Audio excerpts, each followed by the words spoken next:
What if I told you that hitting $50,000 in savings doesn't just change your bank account balance, but actually rewires your entire brain? What if I told you that this seemingly arbitrary number creates a psychological shift so profound that it literally transforms how you think, act, and make decisions about money for the rest of your life? Most people think 50,000 is just another milestone on the way to some bigger goal, but they're missing something crucial. This number represents a complete metamorphosis in your relationship with money, and the changes that happen might shock you. My name is Nick, and I spend way too much time thinking about the psychology of money and why some people build wealth while others stay stuck in financial quicksand. If you're someone who wants to understand what really happens when you cross major financial thresholds, make sure to hit that subscribe button and give this video a thumbs up if it ends up changing how you think about your savings goals. Here's what most people don't realize about reaching $50,000 in savings. They think it's just about having more money in the bank, but that's like saying a butterfly is just a caterpillar with wings. Sure, technically true, but you're missing the entire transformation that makes it possible.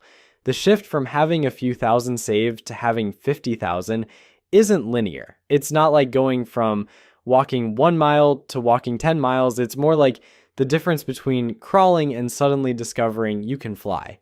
The first thing that changes when you hit 50,000 is something psychologists call your locus of control. Before this milestone, money controls you. You wake up checking your bank balance with that familiar knot in your stomach. You calculate whether you can afford groceries before you go shopping. You avoid opening bills because you're not sure what's inside. But something magical happens at $50,000. You stop being controlled by money and start controlling it instead. This isn't just feel-good motivation speak. There's actual research behind this. Studies show that people with substantial savings report dramatically lower levels of financial stress and anxiety. We're talking about measurable differences in cortisol levels, sleep quality, and overall life satisfaction. It's like your nervous system finally exhales after holding its breath for years. The constant background hum of financial worry that you didn't even realize was there suddenly goes quiet. But here's where it gets really interesting, and this is something that caught me completely off guard when I first learned about it. The psychological impact of $50,000 has almost nothing to do with the actual amount. It's about crossing what researchers call the security threshold. This is the point where your brain stops perceiving money as a survival resource and starts seeing it as a tool for opportunity. Think about it this way. When you have $500 in savings, losing your job is an immediate catastrophe. You've got maybe 2 weeks before you're in serious trouble. When you have 5,000, you can breathe for a month or two. But when you have 50,000, suddenly losing your job becomes an inconvenience rather than an emergency. Your brain recognizes this shift and rewires accordingly. You start making decisions from a place of abundance rather than scarcity, even if 50,000 doesn't feel like abundance compared to what millionaires have. This psychological shift creates what I call the confidence cascade. When you're not constantly worried about money, you make better decisions in every area of your life. You negotiate harder for raises because you're not desperate. You take calculated risks because you have a safety net. You sleep better, which means you think more clearly, which means you make smarter financial choices, which builds more wealth. It's a positive feedback loop that starts accelerating once you cross that 50,000 threshold. But let's talk about something that nobody warns you about when you're working toward this goal. Hitting $50,000 can actually be dangerous if you're not prepared for it. I know that sounds ridiculous, but hear me out. There's a psychological phenomenon that financial advisors see all the time where people reach a significant milestone and then sabotage themselves. They start spending more because they feel wealthy. They relax their savings habits because they think they've made it. They upgrade their lifestyle because, hey, they've got $50,000 in the bank, right? This is what I call the 50,000 trap, and it destroys more financial progress than market crashes or unexpected expenses. Your brain, which has been operating in scarcity mode for years, suddenly sees all this money and thinks it's party time. The same psychological shift that can accelerate your wealth building can also derail it completely if you're not aware of what's happening. Here's what's really wild though. The people who successfully navigate past 50,000 and continue building wealth share one common trait. They understand that 50,000 isn't the destination. It's the moment when the real game begins. Up until this point, you've been playing defense, just trying to survive financially, but once you cross this threshold, you can finally start playing offense. This is where investment psychology completely changes. Before 50,000, investing feels risky and scary because every dollar matters for your immediate survival. But with a solid emergency fund established, you can actually afford to take the calculated risks that build real wealth. Your relationship with market volatility transforms. Instead of panicking when investments go down, you see opportunities to buy more at lower prices. The math starts working differently too. When you had $5,000 earning 5% annually, that's $250 a year in returns. Nice, but not life-changing. When you have 50,000 earning that same 5%, you're looking at $2,500 annually in passive income. Suddenly, compound interest stops being this theoretical concept you read about and becomes a real force you can feel working in your favor. But here's something that might surprise you about the 50,000 milestone. It's not actually about the money at all. It's about who you become in the process of saving it. Think about what it takes to accumulate $50,000. For most people earning average incomes, this represents years of consistent discipline. You had to say no to countless purchases, you had to automate your savings and stick with it through market downturns, job changes, and life emergencies. You had to develop what psychologists call delayed gratification on steroids. The person who successfully saves $50,000 isn't the same person who started the journey with zero. They've developed financial muscles that most people never build. They understand the difference between wants and needs on a visceral level. They've learned to find satisfaction in watching numbers grow rather than in accumulating stuff. They've basically rewired their dopamine system to get excited about building wealth instead of spending money. This transformation in your identity creates ripple effects that extend far beyond your bank account. People with substantial savings make different decisions about their careers. They're more likely to negotiate aggressively, change jobs for better opportunities, or even start their own businesses. Why? Because they have what psychologists call agency. They're not trapped by their circumstances because they have options. The career confidence that comes with 50,000 in the bank is something you can't fake or manufacture.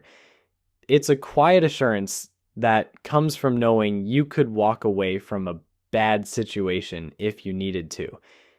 This isn't about being reckless or burning bridges. It's about having the psychological freedom to advocate for yourself because you're not operating from a place of desperation. And here's where things get really interesting from a behavioral economics perspective.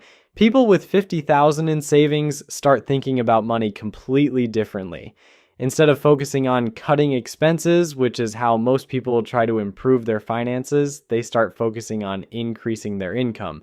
This shift in focus is huge because there's a limit to how much you can save by cutting costs, but there's virtually no limit to how much you can earn.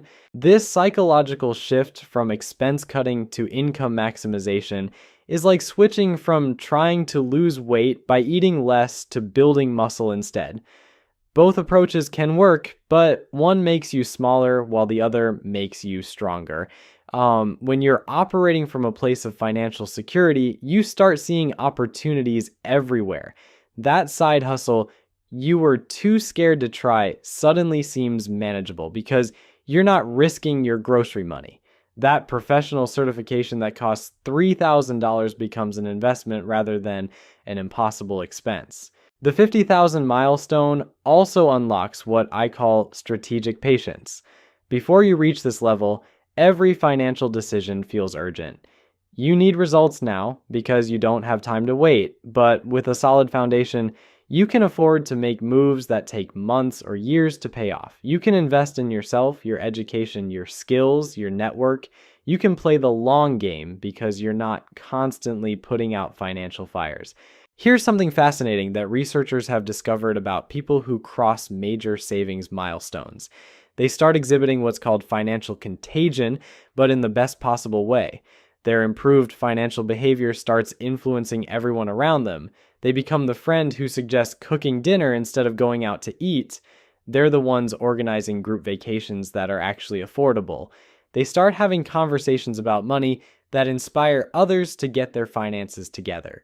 This happens because financial confidence is visible even when you're not talking about money. People can sense when someone has their act together. It shows up in how you carry yourself, how you make decisions, how you respond to stress. You become living proof that building wealth is possible, which gives others permission to believe they can do it too. But let's talk about something that nobody prepared me for when I first started studying wealth psychology: the relationship dynamics that change when you hit substantial savings milestones. This can be incredibly awkward and sometimes painful. Some friends might start treating you differently, assuming you should always pick up the check or that you've somehow become less relatable. Family members might start coming to you with their financial problems, not necessarily asking for money, but expecting free financial advice and emotional support. On the flip side, you might find yourself becoming more selective about the people you spend time with. When you're focused on building wealth, hanging around people who constantly complain about being broke while spending money on things they can't afford becomes exhausting. It's not that you become judgmental, it's just that you're operating from a completely different mindset now. The dating dynamics change too, and this is where things can get really complicated. Having substantial savings makes you more attractive to some people, but for all the wrong reasons. Meanwhile, you might find yourself attracted to partners who share your financial values rather than just your interests. Money conversations go from being taboo to being essential, because you now understand that financial compatibility is just as important as any other kind of compatibility. Here's another psychological shift that happens around 50,000 that most people don't expect.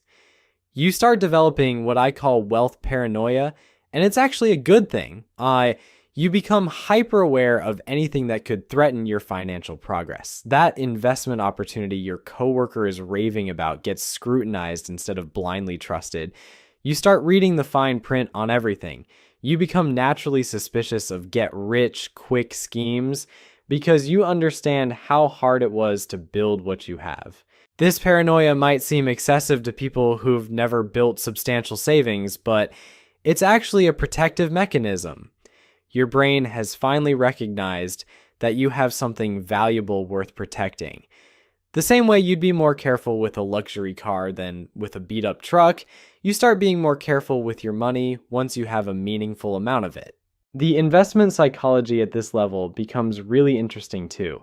Before 50,000, investing feels like gambling because you can't afford to lose, but with a solid emergency fund established, you can actually embrace the volatility that creates wealth. Market crashes stop being disasters and start being opportunities. Like, you develop what Warren Buffett calls the stomach for investing, which is the ability to buy when everyone else is selling and hold when everyone else is panicking. This is where the magic of compound interest really starts to feel real instead of theoretical. When you're earning $2,000 or $3,000 a year just from investment returns, you start to understand viscerally how rich people get richer. It's not magic, it's just math combined with time and discipline. But seeing it happen in your own account creates a psychological shift that's hard to describe unless you've experienced it. The career conversations you have with yourself also completely transform at this milestone. That job you hate but stay at because you need the paycheck suddenly becomes optional, not because you can retire on $50,000, but because you have enough runway to make a strategic career move. You can take a temporary pay cut to get into a better company. You can go back to school. You can start that business you've been dreaming about. This freedom creates what psychologists call approach motivation instead of avoidance motivation. Instead of working to avoid being broke, you start working toward building something meaningful. It's the difference between running away from a bear and running toward a goal. Both involve running, but the psychological experience is completely different. The relationship with risk changes in ways that might surprise you. You'd think having more money would make you more risk averse, but the opposite often happens. When you have a solid financial foundation, you can afford to take calculated risks that could dramatically improve your situation. The person with 50,000 in savings is more likely to invest in themselves, start a business, or make a strategic career change than someone living paycheck to paycheck. This psychological shift around risk creates what I like to call the 50,000 paradox. You'd expect that having more to lose would make you more cautious, but the opposite happens. When you're broke, every financial decision feels like a potential catastrophe. Should I spend $20 on that online course? What if I need that $20 for gas next week? But when you have 50,000 in the bank, that same $20 decision becomes trivial. You stop sweating the small stuff because you finally have perspective on what actually matters. But here's where it gets weird, and I mean genuinely strange in a way that nobody talks about. Having substantial savings can actually make you feel guilty. I know that sounds ridiculous, but stick with me here. You start noticing how many people around you are struggling financially, and suddenly you feel like you're hoarding resources while others are suffering. You might catch yourself downplaying your financial situation or feeling awkward when friends complain about money problems. This guilt can manifest in some pretty counterproductive ways. Some people start making poor financial decisions because they feel bad about having money. They'll lend money to friends who never pay them back, or they'll pick up the check constantly to avoid seeming selfish.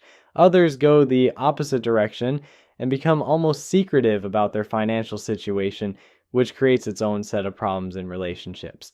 The truth is, feeling guilty about building wealth is like feeling guilty about being healthy while other people are sick. Your financial success doesn't take anything away from anyone else. In fact, the opposite is true. When you're financially stable, you're not a burden on the social safety net. You're not asking friends for loans or relying on family members for support. You become part of the solution rather than part of the problem. Here's something that absolutely blew my mind when I first learned about it. The 50,000 milestone changes how you perceive time itself. When you're living paycheck to paycheck, you're trapped in what psychologists call present bias. You can only think about immediate needs because the future feels too uncertain to plan for. But substantial savings create what researchers call temporal flexibility. Suddenly you can make decisions based on long-term outcomes rather than immediate pressures. This time, perspective shift affects everything from your career choices to your relationships to your health decisions. You start thinking in years and decades rather than weeks and months. That expensive gym membership stops being a luxury and becomes an investment in your future self.